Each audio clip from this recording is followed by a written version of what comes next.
guys, to DEFCOM TV. I'm getting a chance to hang out with Steve Cunningham. Steve, USS Cunningham, the champ. Thanks for coming on, Steve. Thanks for having me, man. That's all right.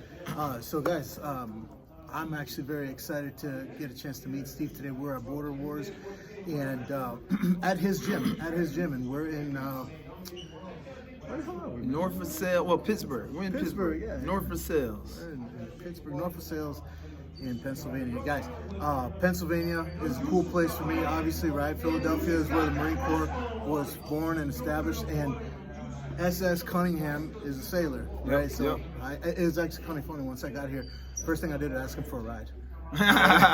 Oh, Marine. Take the Marines everywhere. Yeah. But, you know, one of the things that we were talking about earlier that I feel really impressed me is that you, like myself, train with your family. Yeah. My, I take my sons to the gym with me. My wife went to work.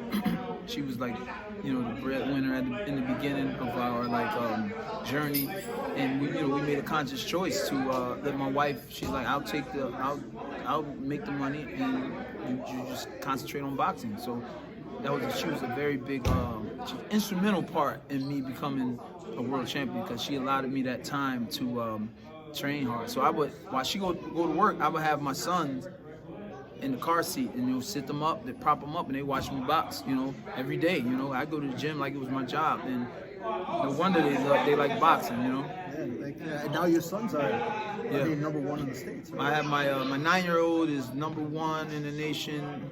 My 17-year-old is number 4 in the country. So we're they're doing their thing, man. They're doing their thing.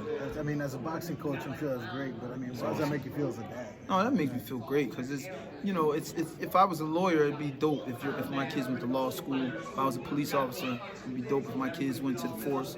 But I'm a boxer, so I'm glad they took this up. And a lot of people don't take up boxing because it's not for everybody, but they took it up and they're handling it big time. So we got a boxing program at our school. Coach Adrian, which just won his fight today, right? Yeah. Congrats. Yeah, congrats, Coach. But our school actually focuses on self-defense. Right. Obviously, in the military, we're taught to fight and that kind of stuff. But how do you see boxing and self-defense being able to play? Because I always saw boxing as a sport, but when you're fighting, there's punches involved, right? Somebody's trying to jump you or whatever, there's punches involved. How do you see the mix between boxing and self-defense? Well, boxing in itself is a self-defense. Once you learn boxing, your confidence is through the roof. You're able, that you can defend yourself. Also, with boxing, a major thing with boxing is once you learn boxing, once you know how to box, and trouble comes your way, you try to avoid it. One side, like I said, I was in the Navy, and when we go to the base club at night, sometimes go out to party, go off base, and you have a knucklehead that wants to come up and test you, and it's like, come on, man, I know what I'm going to do to you. Now, in that instances, if he wants to attack you, then you know what to do. You know exactly what to do. You can handle yourself, and just don't get in over your head. That's the biggest thing, especially in the military. They tell us, in the Marine Corps, you're the best of the best, and you blow yourself up to be this guy, and I fell for it too, right? I was 10 feet tall, bulletproof, nothing could hurt me. But you get into situations overconfident. That's something. Being overconfident. But that is something. In all martial arts, I see building that confidence, building that respect, and all that, and especially for kids. You got a really nice kids program. Yes, we do. Yes. What is the focus on the kids program? Focus on the kids program is to give the youth boxing class that we have here the foundational aspects of boxing, just straight up hardcore, in the mirror, shadow boxing, jumping rope, and then we go to the bag. We do some strength and conditioning, mostly cardio. We got Coach Pat.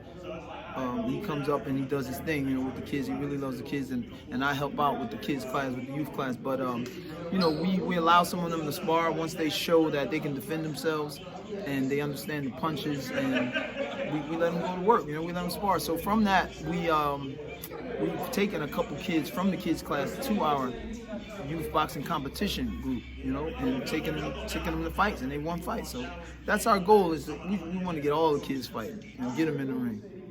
Because we were talking earlier about how that translates to like being bullied and bullies being cowards, Yes. and so with that, taking boxing into the real world, taking that confidence into the real world, how do you see your program, and maybe for adults too, right? Like, Indeed. I mean, taking what we learn in our schools and our gyms, and not just leaving it here, but taking that to the rest of the world and becoming leaders and becoming confident. Like, how do you see that? I mean, that in itself is what boxing does through the confidence. It gives you that confidence of yourself, that confidence within yourself, that you can do whatever. You can go be an astronaut if you want. Once you get in the ring and you've sparred, you got hit and you took it, or you got hit, knocked down, and got up. There's nothing else in the world. There's nothing in the world that you can't do. There's nothing that will scare you. There's nothing that There's nothing like taking a hit. It's nothing like taking a hit or giving a hit. Oh, yeah. Taking a good hit, putting somebody down. Getting put down, or taking a hit, putting somebody down, or just getting in there doing so many rounds. Man, when I first started boxing, I couldn't do 2 rounds. Now I just sparred 6 rounds straight. That confidence lets you know what you can do, in the world. So going to apply for that job, it isn't so scary. Going to ask that girl out, it isn't so scary. Man, I just boxed 6, 7 rounds, man. Ain't nothing. Yeah, they're not gonna hit me, right? Right. It's easy. So our school again is self-defense driven, right? So what would be your self-defense tip for people watching? What and again, we have people who are athletic, who are into boxing and as a sport, not like, I don't want to be a fighter, but sometimes a fight comes to you. Right. Yeah, so what would be your number one self-defense tip that comes to your head? Number one self-defense tip would be when you're in that position and you're defending yourself, and you're trying to evade, and you don't want anything to happen, you don't want to get hit, or if you see it coming, strike hard and fast. That will let the bully know, or the person who's coming at you. They let them know you ain't playing. Even if you land the shots, of course they're gonna know you ain't playing. But even if you miss, hard and fast, boom. I mean fast, and then you go from there. Whatever is the case from there, then you pick up. But that shock, that initial shock, will stun somebody. Like, oh. Well, now they want to talk. Guys, bullies are cowards. People that attack, especially blindside you, or what is it called? That sucker punch. Cowards, right? Total cowards, man. So if you strike, well, maybe not first, but if you strike, when you make that decision, when they're in their advanced mode, you have to strike. You have to strike, because it's either hit or get hit. Which goes back to confidence, right? Have the confidence in your skills. Yeah. If you don't have the skills, start getting them. Start getting them. Yep. And you don't have to be the world champ in one day, right? It's a process. Yeah, it's a process. I mean, how long did it take you to get to that point? You know what I mean? To be the world champion. Oh man, obviously it didn't happen overnight. It didn't. I started boxing in 2000, and I fought for my first title in 2006. Became a world champion in 2007. So no, I'm sorry. Yeah, I'm sorry. Yeah, became a world champion in 2006. Yeah, I'm sorry. Yeah, 2006. Then I defended my title in 2007. So it took some time. You got to put the work in, because I was already training as a amateur, fighting as an amateur for 4 years.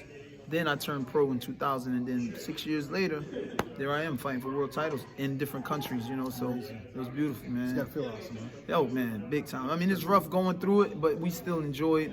Like, man, this is something huge. I just solidified my name and sealed it in the history books, man, in boxing. Awesome. Unbelievable. One of the greats. That's amazing. Oh man, that's what's up. It's a privilege for me to hang out with you again. Not just as a fighter, but my brother in arms. Yeah, right? yeah, true. I mean, being a veteran to me means everything, right? Yeah. And guys, Veterans Day is about to come up, right? Yeah, Veterans Day is coming up. I mean, it's special for me. It's special for the champ, and we get it. It's kind of cool being able to share something like that with people from all over the world. Yeah. Right. And I mean, man, I don't know. I get chilly bumps. I got chilly bumps just talking about it because it means so much to me. And guys, there's other champs in the world that wouldn't give me the time of day, but here he is, giving me a couple minutes just to bring this to you guys, give you guys some knowledge, and got to show love for my brothers in arms. Yeah, got to show them. Yeah. So guys, check out the USS Fight Academy And Instagram, USS Fight Academy on Facebook. And my personal Instagram page is USS is Legend. All together in one word. USS is Legend. All right, guys. If you got any questions, comments, put them on there, and we will see you on the next one. Take it easy. Ooh, yeah. Thanks, All right, bro. man. No Appreciate problem. you. Yep.